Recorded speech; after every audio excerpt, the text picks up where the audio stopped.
cette proposition, au-delà de tout ce qu'on peut dire sur la manière antidémocratique dont elle est présentée, cette proposition de fusionner les deux régions est une proposition qui nous satisfait. Je ne dis pas ça de manière opportuniste.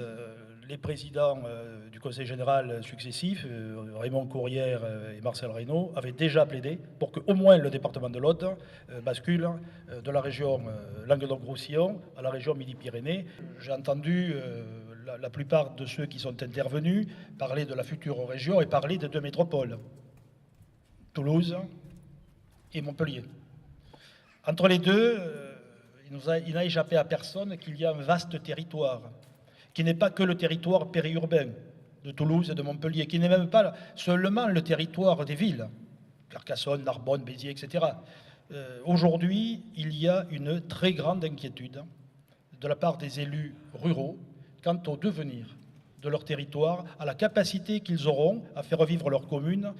Supprimer le Conseil général, qui était apparu comme le fil conducteur de la politique voulue par le président de la République et par Manuel Valls. J'allais dire pourquoi pas, mais pourquoi faire à la place?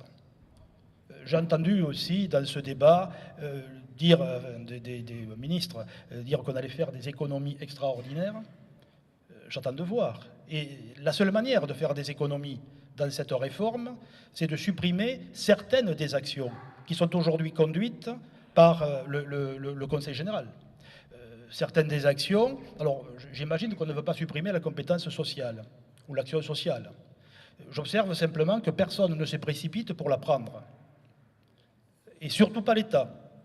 Parce que l'État sait que s'il renationalisait cette compétence sociale, ne serait-ce que sur le revenu de solidarité active, il devrait débourser 4 à 5 milliards d'euros pour compenser les dépenses que prennent directement à leur charge les conseils généraux. Et personne n'en veut. Les communautés de communes, les communautés d'agglomération n'en veulent pas non plus. Donc il faudra bien que quelqu'un assume cette responsabilité, car je n'imagine pas une seconde que le Premier ministre envisage de supprimer ces compétences sociales. Mais il y a un sujet extrêmement important, c'est celui de la solidarité territoriale. Comment aujourd'hui peut-on assurer le développement des territoires ruraux, des communes, s'il n'y a pas une solidarité territoriale? Et je le redis encore une fois, notre région, comme l'ensemble des régions de France, n'est pas composée uniquement de métropoles. Il y a ces espaces ruraux. Si demain nous n'avons plus la compétence générale et la capacité d'intervenir, c'est un pan entier de l'économie du département qui va s'effondrer.